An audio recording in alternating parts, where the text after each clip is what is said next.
son lik kyom son priya son bokok son phasa lik nhà đó mình thoa này là lik nó đấy paraho lik bokok lik priya lik lokyong lik bước lên nữa đó cái này ước cả lỗ mà làm này đấy muối à bà hệ đi xã bên nhà thì nó ôm ban kham để ban kham bao vốn trên ôm bố đi xã để bố đi xã bao vốn trên đây yêu khả đó cái này thì bố đụng con nào đồ đụng con nào đích sần bà ta đích đá ta nó đích sần bà ta đích đá ta nó đá ta thì ao vì được hoàng đi xã hoàng đồ hoàng bao vốn trên lô chang chang ôm nhiều mấy mày lô chang chang mang nhiều tham ma đấy mày amiu mày mà là tao nào được đó khán này xì thức xì sang thà xì cũng đá thức đá sang đó khán này lốp ra cũng sòn thô bana cũng tham máy sung thô bana cũng là sao nào đó lúc mà ta cũng rì trà ta cũng nè nó đó đá thức đá sang thế à thay cái liệu đá thế này đá nó làm cổ kinh cha cũng đồng cổ kinh cha cũng amia thama cũng nè bằng xì bằng đá luôn vậy là ABC bằng xì ta amio ali ando con bằng xì ta có đó bảoว่าวิธีซะวิปวุ้นเจนวิลูมิโอสี่ทึกสี่สามเดสี่นะดาทึกดาสามเดมันไหม ดาลอน ที่นั่นจ้ะนาตะมิวนาตะกันตะเป็นนาตะตะเพนาดาวังเงาวังว่าเอาบ่พราวได้ดาพราวเอาบ่เคดาปะเคเอาบ่กะลาดาปะกะลาบาลาแต่ก็ซ้อนยีผมวางต้องวางแต่บอกว่าสี่น้ำจ้ะแล้วเตยเดอกับลื้อควาเตยเดอสี่ทำบอกแต่บอกว่าอยู่อมูลอสี่องเอาบานิมายอีทั้งนี้เกี่ยวอีทั้งนี้จะเดอแต่กระโซนี่นอนแต่เอ็นเท่าแล้วตุ้ยบอกว่าสี่น้าส่วนทูดาเดอดอกคะแนนของแยกตีบอกว่าnào đó bữa đêm kia mà đi này am thấyอยู่มาดา am ba niอยู่ om ba niอยู่ kem ba niอยู่ ma da niอยู่ mi am ma mi lu ma ta si na lu niอยู่ nào đóที่น้องจะกระจายเด็กต้องต้องวางบอกว่าแกมาดีปีนี้ต้องวางดาวที่เอาเราถือดาวcái tầm này rồi các con này đi ra cái đá pin nhà nên nào đường cá tao được ôm bao với bốn kiểu ông xa thỏi bốn cổ pi nó phương lên phố y trong mà nề phú đề rồi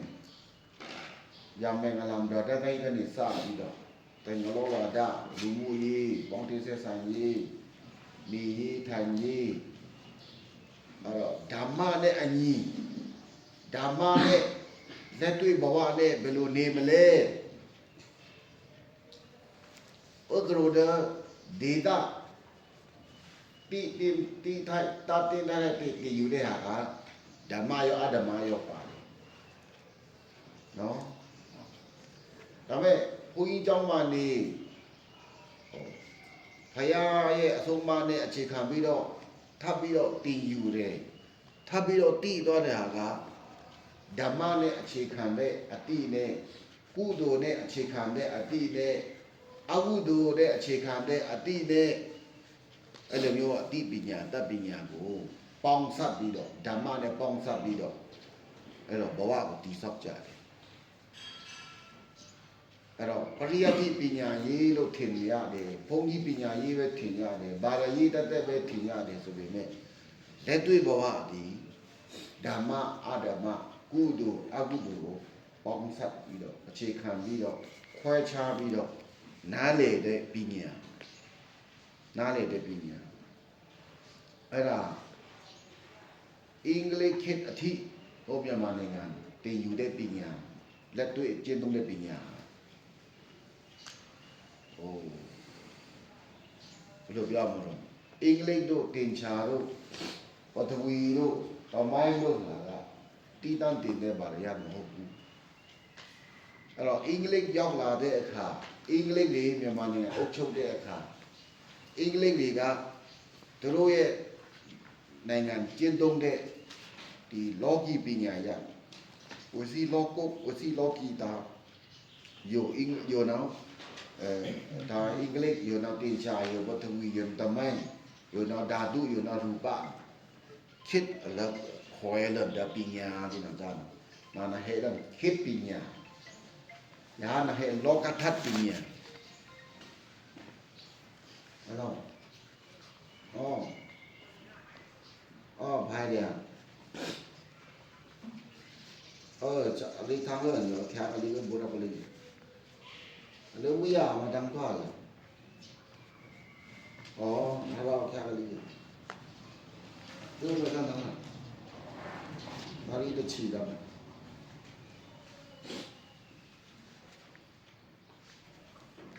โลกทัศน์ปัญญาโลกนะแต่โลกทัศน์ปัญญานะคิดอะไรกับเพดธรรมทัศน์สีธดาคิดอะไรกับเพดทัศน์สีธดานะแต่ธรรมะအခြေခံထားစေကြတာဓမ္မဝိဒထာဒလူနာမိသပညာဘဝပညာနေနောက်ကြအလားနေ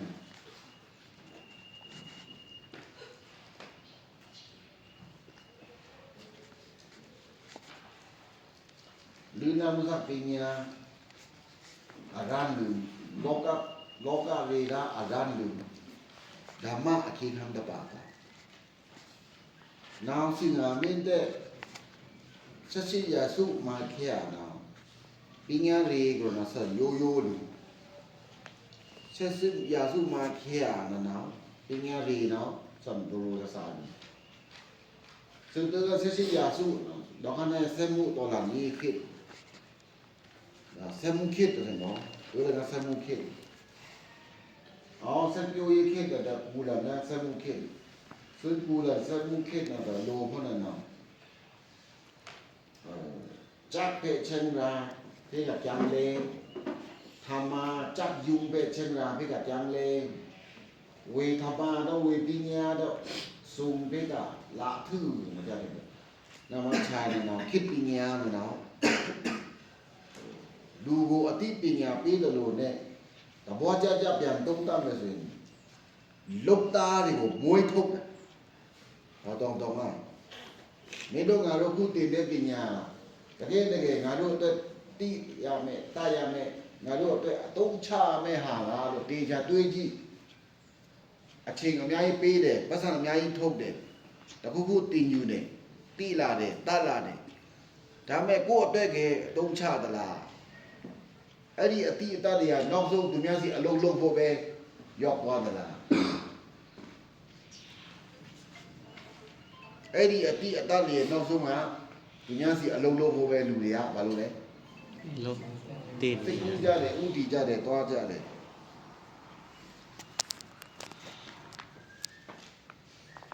ပါလားမပါလားလူတွေကိုတတိတော်မထားမိဘူး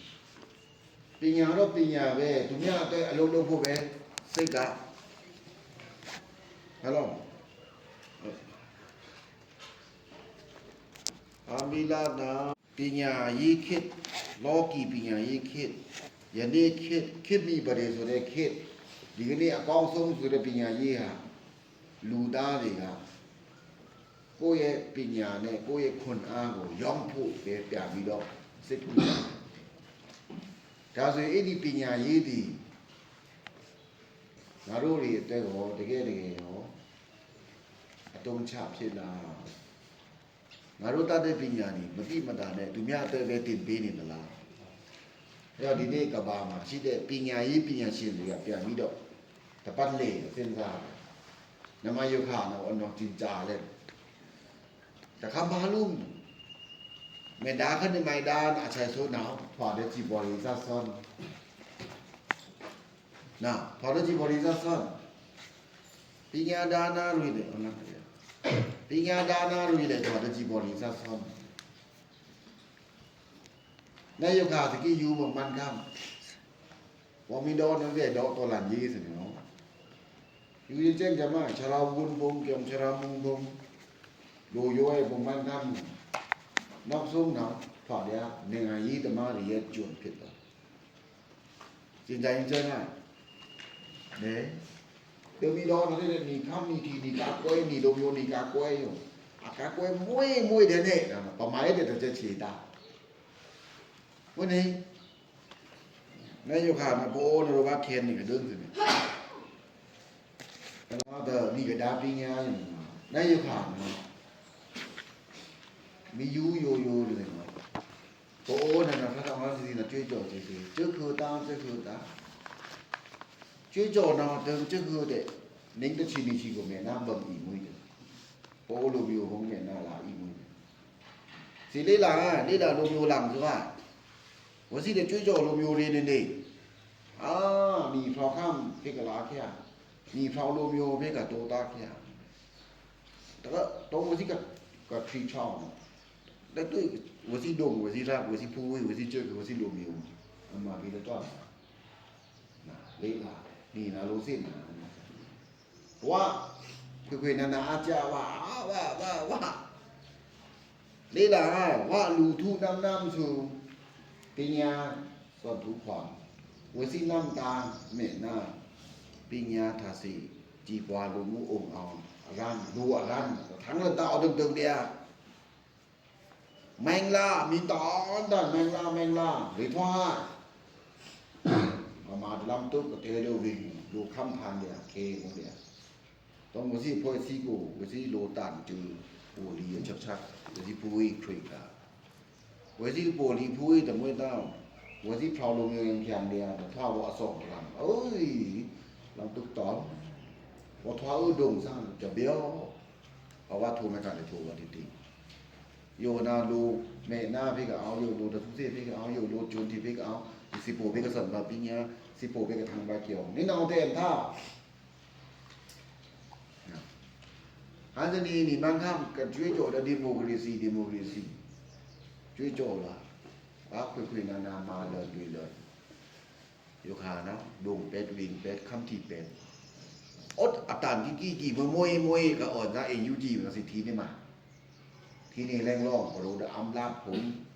โดหรือวังพงถิ่งวังพงรวยตรงสารนที่นี่ ที่ นะนายกาพิจุกากวยยี่สิโดนี่เราถึงตะเกนะอากาศวยมวยนี่หรอก ากไม่ต้อง นะไอ้ช่างปิญญาตัดเดดีกันนี่คิดว่าปิญญาตีเดปิญญาตัดเดแต่จะดูจ้องได้อันนี้กันนะครับปิญญายี่ที่อยู่ได้ดูเนี่ยเดี๋ยวอะไรอยู่เราชี้เจแต่เป็นมาดีมาดานเนี่ยในงานยี่จุดผิดในงานยี่จุดผิดมันก็โกมาดีစီပေါ်ရေးကျွန်းဖြစ်မှာကိုမသိဘူးနာမပညာရေးဆိုတဲ့နေရာမှာအများကြီးစဉ်းစားစရာရှိတယ်အများကြီးသုံးသပ်စရာရှိတယ်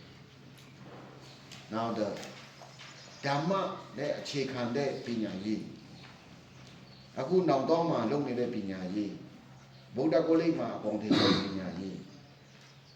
အပေါ်ရနဲ့နားထောင်မယ်အပေါ်ရနဲ့မြင်မယ်အပေါ်ရနဲ့ပြောကြမယ်ဆိုရင်ဘုန်းကြီးစာဖယားစာလားဘာသာရေးစာလောကုပရိယငါတို့နဲ့မလက်တွေ့ဘဝနဲ့လူတွေနဲ့မဆိုင်ဘူးလို့ထင်ကြတယ်လက်တွေ့ဟာဓမ္မနဲ့အခြေခံတယ်ကုသိုလ်အကုသိုလ်အတိပညာနဲ့အခြေခံတယ်အဲ့ဒီလိုမျိုးအခြေခံမှတာလေတင်းတယ်မတင်းဘူးလုံးတင်းတယ်မလုံးတင်းဘူးကောင်းကောင်းနားလေအောင်တင်ပေးတဲ့ပညာပဲအဲ့လိုမှမဟုတ်ဘဲနဲ့တိတာတတာဘွဲရတာနဲ့ကိုယ့်ကိုထင်ကြီးနေကြတကယ် ကိုကိုအဆွဲလာထည့်ပေးလိုက်တယ်ကိုကိုဂျိုလာထည့်ပေးလိုက်တယ်ငါတို့ကိုအမီးလာထည့်ပေးလိုက်တယ်ပြီးတော့တနည်းမှာခိုင်စားဖို့စီယုံခံကြတယ်အဲ့တော့နောက်ပိုင်းပညာရေးကလူဆက်ရုပ်ကိုမွေးထုတ်တဲ့လောက်သားတွေကိုဆက်ယုံလောက်သားတွေကိုမွေးထုတ်တဲ့ပညာရေးလို့နောက်ဆုံးဒီကနေ့ကဘာမှာပြောကြတယ်တတိသားသမီးတွေနေတော့မေးကြီးတောင်ကြီးမှာမေးကြီးကိုအလုပ်ကိုဘယ်လိုလုပ်မလဲဆိုတိတ်မစင်စားတရုပ်တွေကလားတွေကတော့ကိုပိုင်အလုပ်လုပ်ပဲဘယ်လိုမျိုးလုပ်ရနိုင်လဲအဲ့လိုမျိုးခေါင်းတွေညံ့ရှိတယ်ဒါပေမဲ့ဘုရားပါရာတွေငါတို့တိုင်းသားတွေငါတို့ဗမာတွေမဟုတ်ဘူးသူများစီအလုံးလုံးနေသူများစီအလုံးလုံးဒါပဲစိတ်ကူးနေတာငါအလုပ်ကိုငါဘယ်လိုလုပ်မလဲငါအလုပ်နဲ့ငါမတရားတည်နေစိတ်ကူးမရှိဘူးသူများစီလုပ်ဖို့ပဲစိတ်ကူးကြတယ်အဲကြောင့်ပညာရေးဆိုတဲ့နေရာမှာတကယ်ရောပညာတကယ်ရသလားပညာရေးဆိုတာတကယ်ရောပညာစစ်သလားပညာရေးဆိုတာတကယ်ရောလူကိုတကယ်အထောက်အကူတကယ်ပြုတဲ့ပညာရေးလားအများကြီးစဉ်းစားစရာရှိတယ်လူကိုတိုက်ရိုက်အကျိုးမပြုတဲ့လူကိုတိုက်ရိုက်လို့ပြောမှာတော့အစွမ်းစားမဖြစ်စေတဲ့ပညာရေးကအလကားပညာရေးအဲကြောင့်တေချာရွေးချယ်ရပြီးလာတယ်တားလာတယ်ဆိုတဲ့နေရာမှာကိုယ့်အတွက်လည်းတကယ်ကိုကြံတဲ့ပညာရေးမှာအဲ့ဒါမှကိုယ့်အတွက်တကယ်ဘဝအတွက်တုံးချရပေါ်စီနမ်တာทำไมတောက်ကြိုက်တောက်စီစွန်လာอีบ่လဲမတ်လာอีบ่ဘွဲလာอีบ่မိလာบ่ကူတထူတောင်းအဲ့တော့ကောင်းကောင်းနားလေရမှာကဒီကနေ့ခေတ်ပညာရေးဆိုတာဘာလဲနောက်ဆုံးဘာတွေဖြစ်သွားကြလဲကောင်းရေးတာအဲ့ဒါတွေနည်းနည်းဆွေးနွေးစရာရှိတယ်နည်းနည်းအဖြေရှာကြလို့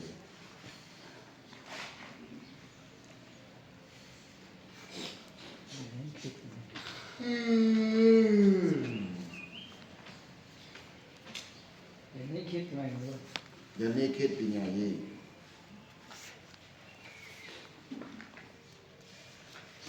ဘာကြောင့်လဲကိုရီးယားပညာဟိုတတ်အောင်တင်တဲ့ပညာရေးလားသူများစီအလုပ်လုပ်ဖို့တင်တဲ့ပညာရေးလားဂျပန်တင်လိုက်တယ်နောက်ဆုံးတော့သူများစီပတ်စာရပို့တယ်အပေါ်ရနဲ့ပြောမှဆိုရင်လည်းပြီးတော့ငါတို့ကပတ်စာအများကြီးရတယ်တတိဖြစ်တယ်ဗောဒါပေမဲ့အဲ့ဒီပတ်စာအများကြီးရဖို့ကကိုယ်ခွန်အားတွေကိုယ်ဉာဏ်တွေကသူများစီမှာယုံစားဒီနေရာခါရပြီးတော့လုပ်ရတယ်။ဘာလဲမစောအကြောင်းလူငယ်တွေကဒီကနေ့ကိလူတွေကအဲ့ဒါတွေမတွေးတာဘူး။ကလားတွေတရုပ်တွေမရှိဘူး။ကိုယ်နေမှာကိုယ်နိုင်ငံမှာကိုယ်ရွာမှာပတ်စံဘယ်လိုရှာမလဲအဲ့လိုကောင်းကြည့်တယ်။ငါတို့မဟုတ်ဘူး။နိုင်ငံခြားသွားမယ်ဒါပဲစကားပူသွားမယ်မလေးရှားသွားမယ်ယိုးရီးယားသွားမယ်那么南边呀，南北啊，一种差的嘛，还是哪都得会。那身边呀，听干的，我那个开始就是很多年，很多年，他不得不呢，是的，不呢往年呢，那老板是故意让就故意抬下去那个，我说我是你抬的往过不呢，不是谁那么大。တခုလို့ရှိတယ်အခိုက်အတန့်တစ်ခုအနေနဲ့မရှိလို့သူများစီလုပ်တယ်မရှိလို့သူများစီကြုံခံတယ်မရှိလို့သူများစီမှာအရင်ကြီးတော့ရှာမယ်ကဲဖြစ်ရပြီဆိုရင်ကိုယ်ကလုပ်တယ်လို့အချိန်ကာလတစ်ခုအနေနဲ့အပြောင်းကလေးကိုဖန်တီးနေတယ်ဒါပြောစရာမရှိဘူးအခုမဟုတ်ဘူးတချို့တော့တက်လုံးသူများစီပဲဖြစ်တယ်ဂျပန်နိုင်ငံမှာအဲ့လိုပဲအဖေအဖိုးအဖေတားစီမြေဆက်မိသားစုအစင်ဆက်ကအဲ့ဒီတိုယိုတာကုမ္ပဏီမှာလုပ်တယ်အဲ့ဒီတိုယိုတာကုမ္ပဏီမှာပဲတိုယိုတာကုမ္ပဏီပေးတဲ့တိုက်ခန်းတဲ့အိမ်နဲ့တားစီမြေဆက်ထိတိုယိုတာကုမ္ပဏီအလုပ်ကိုလုပ်တယ်ဒီတော့စား နော်အလုတ်ကနေမထွက်အောင်တကယ်တော်တဲ့လူတွေတကယ်တော့အားကိုးရတဲ့လူတွေရှင်းပြောပါစေခိုင်းကောင်းတဲ့လူတွေကိုရှယ်ယာဥပမာသူလာစား10တင်းရတယ်အဲ့ဒီ10တင်းနဲ့ကိုတတင်းကို10ရာပြန်စုပေးလိုက်တယ်နောက်10နှစ်ကြာရင်အဲ့ဒီကုမ္ပဏီရလည်းတူလည်းနည်းနည်းပါးပိုင်ဆိုင်မှုနည်းနည်းရတယ်ပေါ့အဲ့ဒါကြိုးကြီးနဲ့ခြိထားပလိုက်တာပဲကိုကိုရာခွေရှယ်ယာစောပါတိုယိုတာကုမ္ပဏီမှာငါရှယ်ယာပါတယ်ဒါပဲမဖြစ်စလောက်လည်းပဲပါတကယ်အဲ့ဒီသူများကိုငွေနဲ့ပြန်စီယုံထားပြီးတော့ကြိုးကြီးနဲ့ခြိထားထွက်လို့မရအောင်ထွက်မယ်ဆိုရင်မင်းရှယ်ယာရှုံးမယ်မင်းဆက်နေမယ်ဆိုရင်မင်းရှယ်ယာမင်းပိုင်မယ်ဒါမဲ့မရတော့ဘူးဒီနေ့ကဘာမှာကမောပြိကုန်ပြီအေးကိုလက်တွေ့ဘဝကိုကောင်းကောင်းသုံးချလို့ရချင်းတယ်ဆိုမြန်မာနိုင်ငံပဲကြာတယ်ဂျာတဲ့ဖွံ့ဖြိုးပြီးနိုင်ငံတွေအဲ့လိုမျိုးဖြစ်ကုန်ပြီချမ်းသာတဲ့လူချမ်းသာတွေလည်းပို့ပြီးတော့ရတယ်လူလက်တန်းစားတွေအခြေခံလူတန်းစားတွေကတော့အဲ့ဒီစီးပွားရေးကြုံဖြစ်ကိုဖြစ်တယ်။အိုးဒါမင်းတို့ငါတို့အများကြီးလေးလာဆရာလူတွေလား။ကဲဟုတ်ပြီ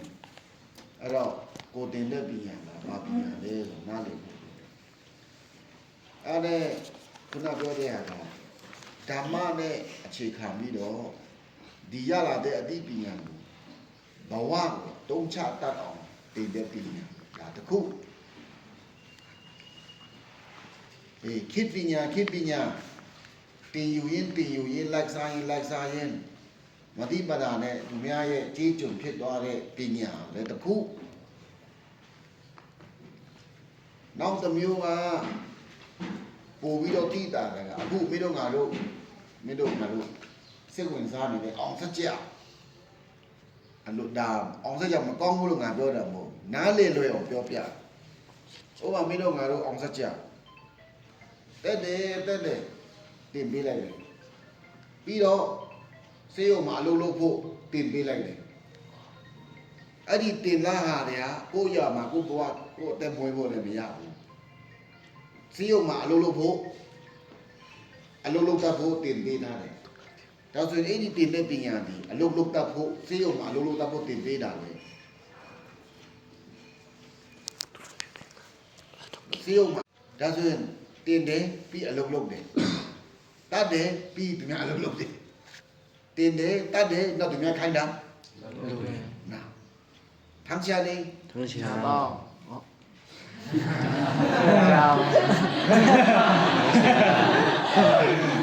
ပန်းချာမင်းနေဓမ္မရလည်းနဲ့နီနာခေါင်းတော်ဟွမ်ကျေဒီနော်ကြာမင်းနေ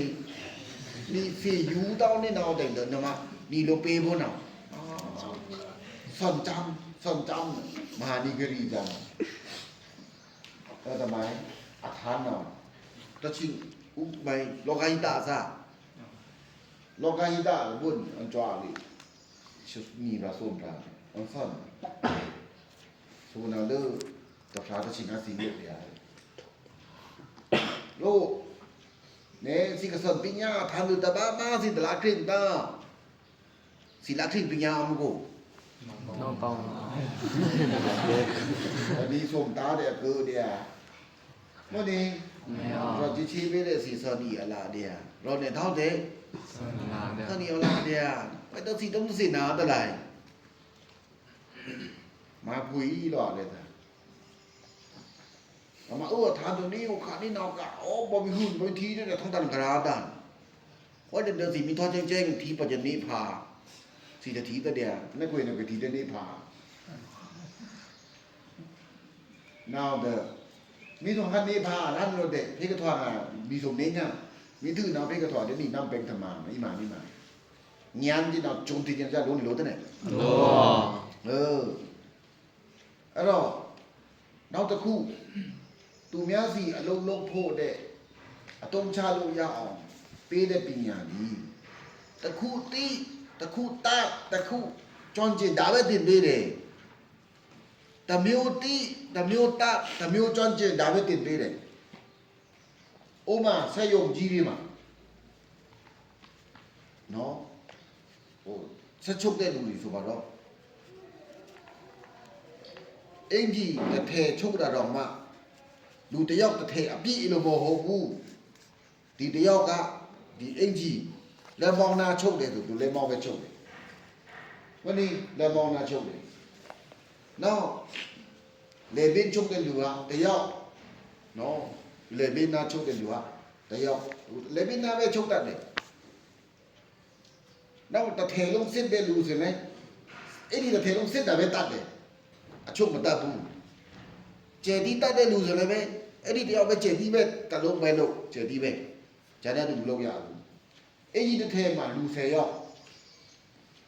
အဲ့ဒီစက်ရုံမှာ9နှစ်လုံးတယ်9နှစ်လုံးကျေတီးပဲတတ်တယ်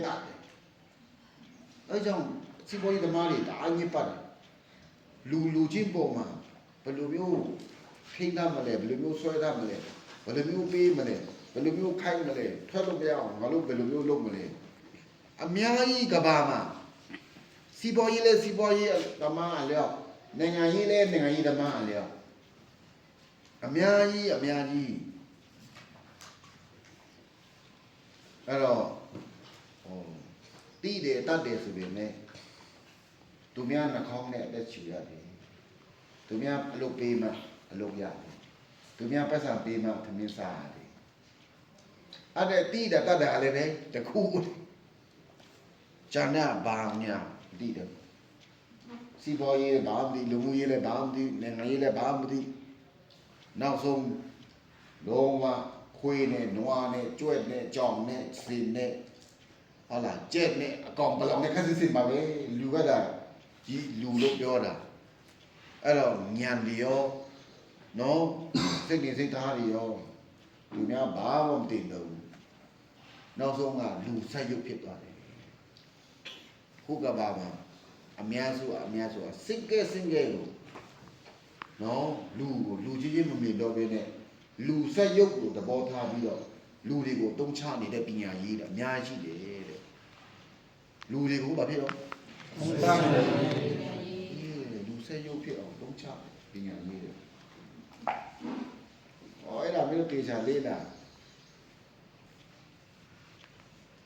ကုသိုလ်အကုသိုလ်လည်းမသိဓမ္မအဓမ္မလည်းမသိဟုတ်လားအခုမြန်မာနိုင်ငံမှာအဆိုးဆုံးကနိုင်ငံရေးနဲ့အတုံးချကြချမိတို့ကောင်လေးဒီမိတို့ခင်မတော်လာရင်မဟုတ်လားဒီမိတို့ခင်မအောင်မြင်တော့အောင်မြင်ဖို့မရှိဘူးအဲ့တော့မိတို့ခင်အောင်မိတို့လုံးလူငယ်တွေကတက်ကြွချမယ်တဲ့တို့မျိုးတည်ဒုက္ခတွေတားရောလူတွေတားဒုက္ခတွေမြောက်ပြီးนั่งไงစားလိုက်ဟိုတဲ့ဘိုးမြောက်ပြီးအောက်စုရင်းမြောက်ပြီးမနေမြေကွာနာကွာလာဝါတဲ့ဘွန်ဝါလူမျိုးตึงดอกขันยกขาเนาะแบ่งมานี่แหละมาเนาะอปีอตามตรงชะชีตรงชะเอาแบบนั้นเนี่ยนั่นน่าจะผมมีสี่เด็กมีพิษบนน้องผมมีถูมาเด็กถือบนน้องโอ้ห้องน้ำขนาดนั้นนามาบาลูเล่พอดีลูตาสันดอกปิญญายีโลလူသားဆံတဲ့လူစိတ်ရှိတဲ့ပညာရေးဒါလို့လူသားဆံတဲ့လူစိတ်ရှိတဲ့ပညာရေးနောက်ပြီးကလူကောင်းပညာရေးလူကောင်းဖြစ်အောင်လုပ်တဲ့ပညာရေးတကယ်ကိုလူကောင်းဖြစ်အောင်လုပ်တဲ့ပညာရေး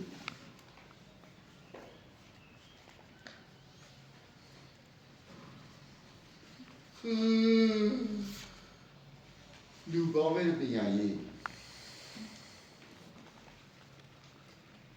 နောက်ကကိုအားကိုလို့ရအောင်ခုနကငါပြောတဲ့လူကျွပညာရေးကသူများကိုအားကိုတဲ့စိတ်အားများတယ်ကိုအားကိုတဲ့ပညာရေးငါဘယ်လိုနေမလဲငါဘယ်လိုမျိုးလုပ်မလဲကိုယ့်အကူတဲ့ပညာရေးအဲ့ဒီလိုစိတ်ဓာတ်နဲ့လို့ပြောအမြင်နဲ့ရှိတဲ့ပညာရေးကိုယ်တင်တယ်သူများစီသွားပြီးတော့လုပ်ဖို့ပဲတွေးနေကြ ငါဘယ်လိုချက်တိနေလဲငါရွာငါနေတယ်လို့လုပ်ရတယ်အဲ့လိုတွေးတဲ့လူတွေကနဲလာသူများစီသွားမှသမင်းစားလို့ထင်ကြတယ်ဦးလောက်တွေပြက်ကုန်ပြီ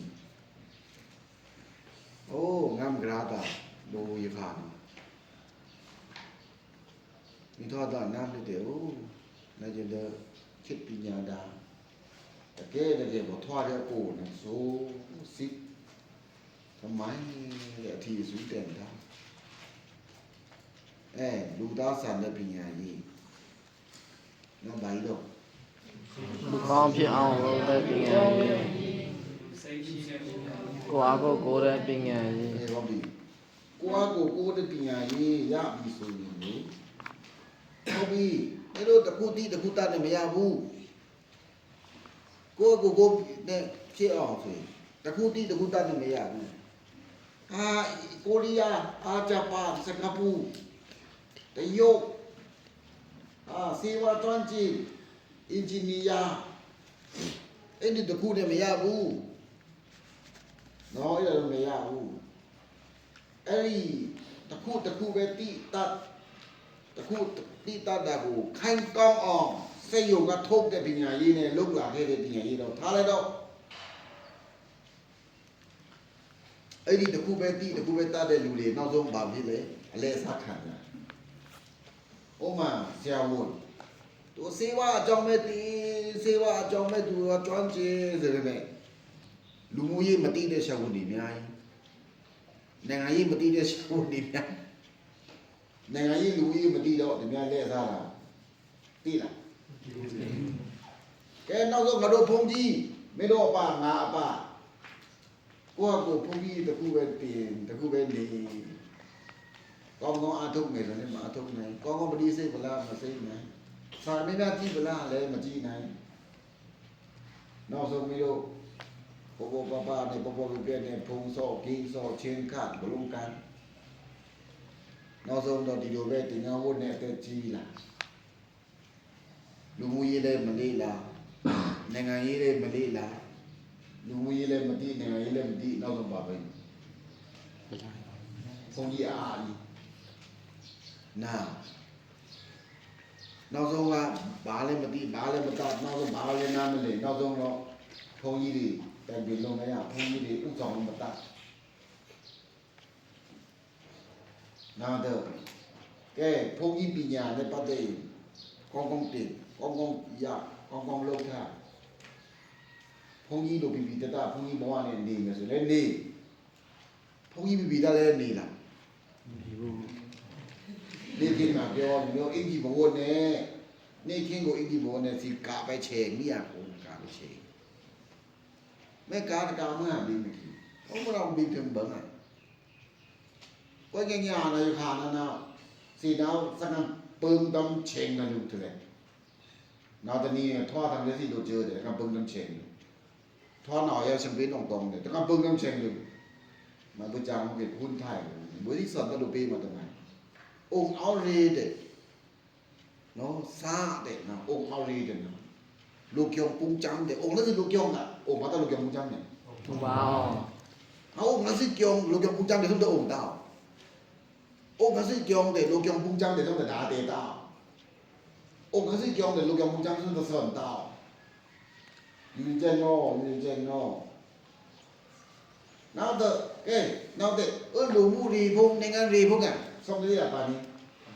နောက်တော့ပါတောင်းတယ်တော်တော်ပဲပညာထားပညာကိုပညာနောက်ပဲတယ်ဘာမှสอนดาว สิงตาน้ำเป็นกับลูกส้นเด็กส้นดาวอาพันเป็นกับลูกนี่ล่ะเด็กเดี๋ยวนี้ล่ะป่าเต้าพอน้องเด็กพอจะได้ลูกยองคลิกพอคลิกเขาแต่ลูกมูรีสีเต้าปညာรีสีเต้าปีในงานรีสีเต้าทำไมสีเต้าจะส้มน้ำจริงจงส้มองค์จริงจงส้มถอดจะมองเป็นบุญอาศัยสุนทรภาพวิทยาลัยเปิดปามาสา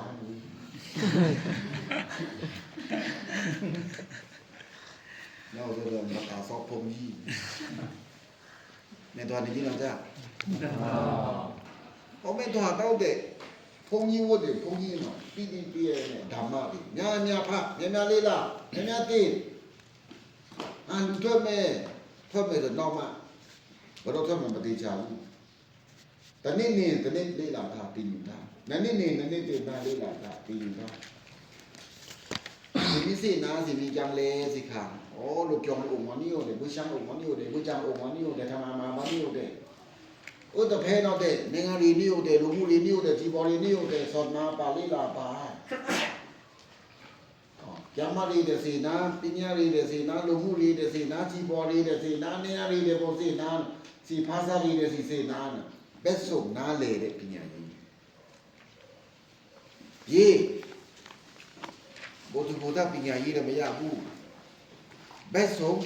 နားလေတဲ့ကျွမ်းကျင်ဘက်ဆုံးနားလေကျွမ်းကျင်အောင်ဘက်ဆုံးနားလေကျွမ်းကျင်တဲ့ပညာရေး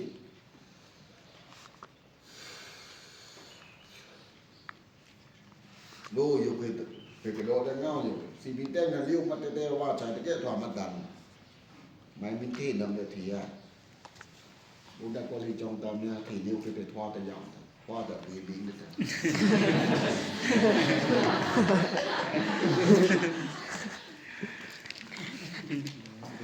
ဘယ်ဆုံးညရေးဒါထုံးကြီးပိုင်းအဲ့မင်းတို့လူလည်းဒီလိုပဲစေကြောင်းအင်ဂျင်နီယာတခုပဲလက်တွေ့လူမှုဘဝဒီမှာနားမလည်ပညာရေးဘောမပေါဘူးနောက်ဆုံးဘုံပြောမယ်ဆရာမတွေနေလို့လည်းနောက်ဆရာမလုပ်မှာကလေးတွေစာတင်ပေးမယ်နောက်ကျမင်းတို့ဆရာမစာတင်ငါဝင်မဲ့လူတွေသူများတာကလေးတွေကိုဒါဆရာလုပ်နေတာဆရာမလုပ်နေတာ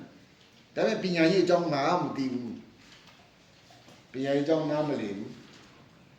အခုငါတွေးတယ်လို့ငါပြောတယ်လို့အပြင်ကလူတော့မေးကြည့်ဆွေးနွေးကြည့်တော့ဘာလဲမင်းစိတ်တော့ဒီထားတယ်လို့ပါ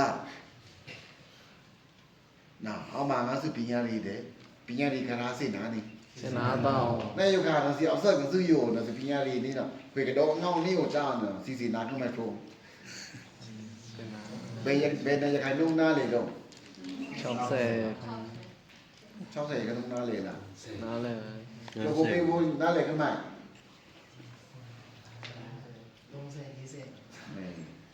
မို့ကြတာအောင်မငါစပညာရေးနဲ့ပညာရေးအကြောင်းမသိတဲ့လူတွေအများကြီးရှိတယ်စာကျက်မယ်စာဖတ်မယ်ဟုတ်လားပြောပြမယ်ဒါပဲစာရတယ်ပြီးအမှတ်ကြည့်တယ်အောင်တယ်ဒါပဲအဲ့ဒါမြန်မာနိုင်ငံပညာရေးခုနကငါပြောတဲ့ဟာဘက်ဆုံးနားလေထားမှဘက်ဆုံးတင်ယူထားမှအဲ့ဒီဘက်ဆုံးနားလေတင်ယူလေ့လာထားတဲ့ဟာဒီနောက်ဘက်ဆုံးစွမ်းရည်တွေရှိလာတယ်ရေးဘက်ဆုံးစွမ်းရည်တွေဖြစ်တဲ့ပညာရေးဘယ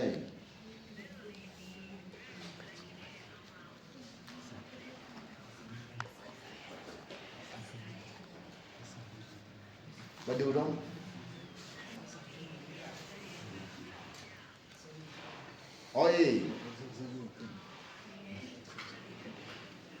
အဲ့မှာတော့ယူလို့လားနားလေးလားဒါမှမင်းတို့ဘက်ဆုံးစွမ်းရည်ရှိစနာနေဘက်ဆုံးစွမ်းရည်ဖြစ်အောင်ဒါစင်တို့ဘာတွေပြင်ကြမလဲ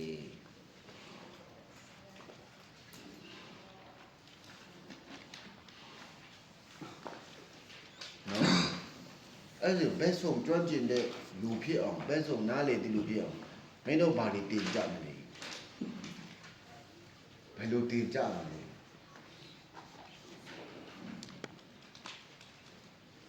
ဒါကြောင့်ဟိုအရင်တော့ကစေးကျောင်းစဉ်စေးတစ်မျိုးပဲတင်တယ်အင်ဂျင်နီယာကျောင်းစဉ်အင်ဂျင်နီယာပဲတင်တယ်ဟုတ်လားအဲ့တော့ပညာရေးသမားလည်းပညာရေးတစ်ခုပဲတင်တယ်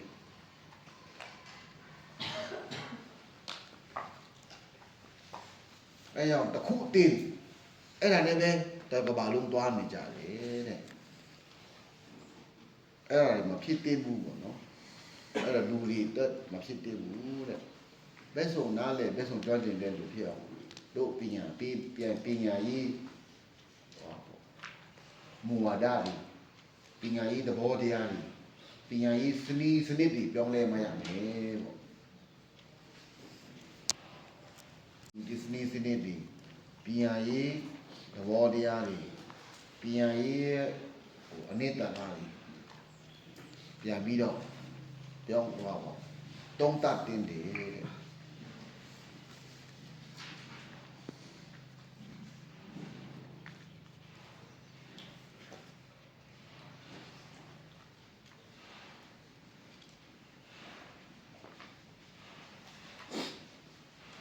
ရှင်းနာပြီလား စင်နာ ရပြီလားဟုတ်ပြီအဲ့ဒါနဲ့ဒီနောက်ပိုင်းကတချို့ကလေးတွေကိုတင်ပေးတဲ့နေရာမှာဖုန်းခေါ်တခုတတ်ပဲသွားတဲ့ဟာကနောက်ပိုင်းကျတော့အားနေချစ်ပြီးအများကြီးတွေ့ရတယ်ကိုယ့်အကူမကိုးတတ်ဘူးသူများလဲစားတဲ့ခံရတယ်အဲကြောင့်ဘက်ဆုံးပြီးအောင်တောက်အောင်တင်ရမယ်အဲ့နဲ့တခုတတ်မလုပ်လို့နေနဲ့အဲ့တော့ဘယ်တမိုင်းရေးရပါတင်လဲဥမာမဖြစ်မနေပြီးရမယ့်ဟာကဥမာတမိုင်းတခါလေးတင်ဥမာမင်းတို့ခုတက်ကတူတက်တယ်တမိုင်းမိကြတမိုင်းနဲ့ပွဲရတယ်တမိုင်းတစ်ခုပဲတင်ကျန်တာဘာမှပါမဒီ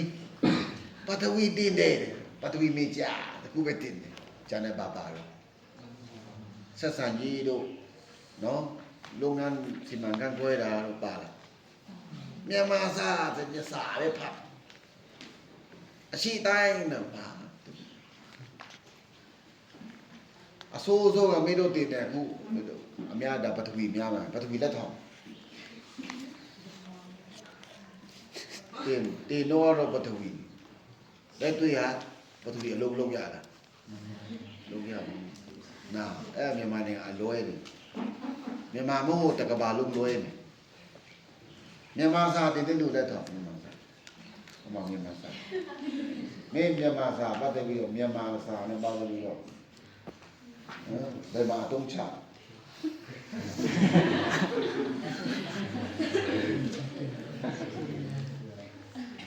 ကဲဒီမှာတမိုင်းပါလားတမိုင်းအင်္ဂလိပ်ပါလားအမတမိုင်းမဟုတ်တမိုင်းစားတယ်နာတမိုင်းဘယ်နေရာတော့အတုံးချ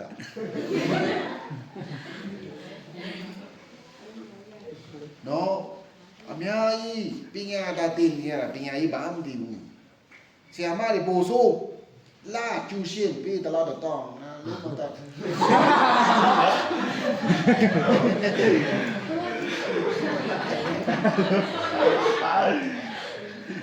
စေတနာနဲ့မေတ္တာနဲ့ကလေးတွေကိုတင်ပေးတယ်မှမဟုတ်ဘူးအယောင်းဝယ်တစ်ခုနဲ့လုပ်နေကြတာဝင်းနေcái gì chỗ gì mà đi mà nó xì năm thì nó dùng sát kia cái này xì ổn nó cái gì cái đá cái này mua ra làm lên thế nào được cái gì nào mình trả được năm mình trả được mình trả được là ổn luôn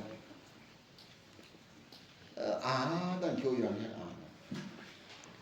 nó được ta khu ta mình hộp bên này bé sống ta thì cha mà gì này bắt đây à lấy tuổi thì nàyလူကြီးနဲ့ပတ်သက်တာလဲတွဲတင်တယ်တမိုင်းနဲ့ပတ်သက်တာလဲတွဲတင်တယ်နောက်စိတ်ပိုင်းဆိုင်ရာနဲ့ပတ်သက်ပြီးတော့ပជីဂီတအမှုပညာတွေတွဲတင်တယ်နောက်လူမှုအဖွဲ့အစည်းနဲ့တွဲပြီးတော့နေတာအထိုင်တက်အောင်ဒါလည်းပဲတွဲပြီးတော့တင်တယ်ကြည့်မလို့ခုတမ်းကြီးတက်ကတူတက်တာအစုအဖွဲ့နဲ့ပတ်သက်ပါတင်တာရှိတယ်ကျူရှင်မှာပတ်စံတော်ဝိုင်းစုလာပဲရှိတယ်နော်ဘုဘဝကိုတကယ်ကြံတဲ့အတိတွေအတတ်တွေစွမ်းရည်တွေမရှိဘူး